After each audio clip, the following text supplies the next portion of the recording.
who is Gaia Lapomarda from the University of Trento. Gaia is going to be talking about This is Built to Last, delta and theta changes in resting state EEG activity after regulating emotions. Go for it, Gaia. Thank you so much. Thanks to you. Okay, can you see my screen? Okay. Okay, nice. So, yeah. Hi, everyone. I'm Gaia, and I'm a PhD student at the University of Trento. And yeah, I'm going to talk about changes in resting state EEG activity after regulating emotions. So, emotions, as we know, are powerful determinant of our everyday lives, since they influence thought, perception, and behavior. And emotions are often helpful and essential for our survival. However, sometimes they can be problematic when they are exaggerated in intensity and persist for long periods or emerge in very unpredicted ways. And when emotional reactions are inappropriate, we are able to deploy an array of strategies to flexibly modify our own emotional experience. And that's when we can talk about emotion regulation. And so far, several studies try to investigate what happens when we regulate emotions, so at the moment in which we deploy a specific strategy. However, an intriguing question is whether emotion regulation is able to affect brain activity at rest, looking for a neural trace that can testify to emotion regulation. First of all, when we talk about emotion regulation, we can refer to two different kinds of processes. Explicit emotion regulation, that is characterized by awareness and the constant monitoring of our emotional state, and also implicit emotion regulation, which is a more automatic and unaware regulation. In our study, we focused on a specific and less studied explicit emotion regulation strategy, which is distancing, that consists in taking an external and detached perspective from an emotional experience. And this strategy has the advantage of being cognitively less demanding, and so also more easily to apply for patients too. So, to address our first issue, to define a neural trace of emotion regulation, we capitalized on EEG. And we recorded 5 minutes of electrical brain activity of 33 participants at rest before the task started and after one session in which participants attended to and regulated through distancing their emotions. And this is the regulation session. And after another session in which they only attended to their emotions. And this is the attend session. Of course, the order of the two sessions was randomized. To elicit emotions, we used 160 visual stimuli, both neutral and negative, taken from the International Affective Picture System. And after each stimulus, participants rated their emotions according to the arousal and valence dimensions using the Self-Assessment Manikin procedure, manipulation check of the affective regulation. Furthermore, before the experiment started, participants were asked to fill two questionnaires, the emotion regulation questionnaires and the difficulties in emotion regulation scale, in order to control for dispositional attitudes that may influence the way in which individuals regulate their emotions. So, our behavioral results show that taking the distance from an emotional situation allows to perceive it as more positive, that is higher valence, and also to experience lower physiological activation, that is lower arousal. Then we run a cluster-based permutation analysis focusing on delta and theta frequencies that are known to be involved during emotion regulation processes. And a corresponding change in the resting state activity came up, with increased delta and theta activity that persists after regulation process compared to the attended one.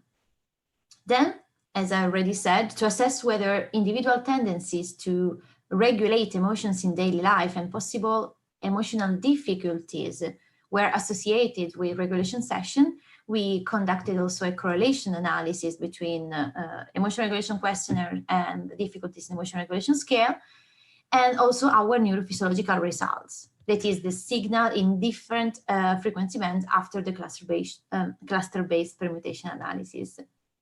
And as we can see, the score in the emotion regulation questionnaire positively correlated with delta activity after regulation. That is, the better the tendency to regulate emotions, the higher the delta activity. On the contrary, the subscale, the score of difficulties in emotion regulation scale, negatively correlated with the theta activity after regulation. That is, the stronger the difficulties in regulating emotions, the lower the theta activity. So we can say that theta and delta oscillations represent a signature of emotion regulation process, so can be considered a key component of emotion regulation process. Indeed, the involvement of theta frequency is well known in a variety of behavioral, cognitive, and emotional variables, especially during regulation of emotions. And interestingly, during the regulation process, participants can experience a sense of increased relaxation and wellness for having their emotions regulated. And such feeling may be reflected in increased delta waves. Indeed, even though there is no direct evidence of such effect during explicit emotion regulation task, it is true that increased delta waves have been found in the meditation literature.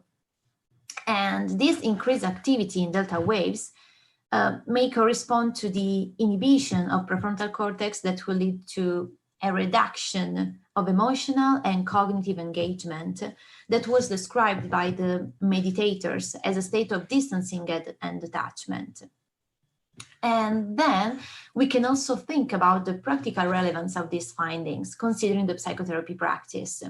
Indeed, during a therapy session, the therapist elicits and helps the patients to regulate problematic emotions related with the symptoms. And one important assumption during psychotherapy practice is the potential extension and generalization of the improvements conquered by the patients during the therapy. And so, demonstrating that, even though in a very simplified but controlled experimental session, the application of regulation strategies can alter brain activity not only at the moment of the regulation, but also later on, may represent a first evidence of the important effect that psychotherapy practice can have on patients' daily life. And so I would like to thank my collaborators in the lab, and thanks to you. Thank you very much, Gaia. We have some awesome timekeeping today, which makes my job very easy. Thank you so much. That was really intriguing and interesting. Again, to the audience and other panelists, do ask your questions. We have loads of time for them. Put them in the Q&A, put your virtual hand up, or use the chat for it.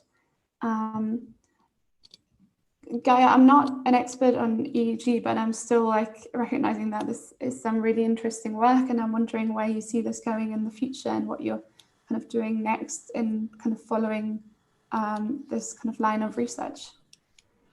Yeah. Okay. This is a very first step. I mean, if you want to really know something about also clinical practice and something more related to the clinical part, we should also change the time.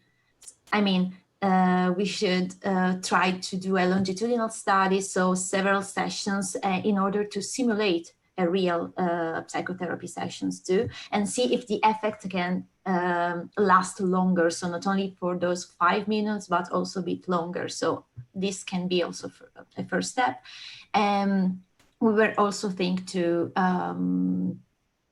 use different stimuli, for example, words or something more related to speech, since during the therapeutic sessions, the word is very powerful, is a very powerful tool. So we can also try to add that kind of stimuli that can elicit emotions in different way from pictures. And then another step can be also to apply this task and this paradigm in clinical populations. So now we are investigating what happens in healthy people and in order to assess the general mechanism behind emotion regulation that is still unclear. But then once we have this, once we have clarified this, we can then move also to clinical population and see what happens there and what's wrong. Yeah, thank you very much. Thank you. Do you have any other questions from panelists or attendees at the moment? Oh yeah, please, Henrik, go for it. All right. Thanks for this presentation.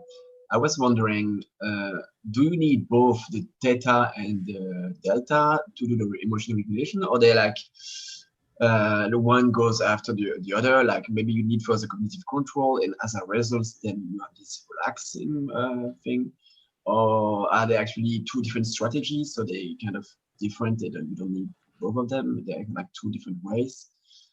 So all these two theta and delta things interacting. Yeah, that's a nice question. I think that to assess this, also the priority of one of the two, we should also try to use other strategies in order to see also if it is more related to distancing or to emotion regulation in general, because we should also separate the effect of regulation from the effect of strategy. And to do that, we should also try to, again, to use other emotion regulation strategies like reprisal or suppression. So to see probably which way is more related to the regulation in general or to the specific strategy applied. But yeah, that is a very interesting question too. Yeah, thank you. Thank you very much.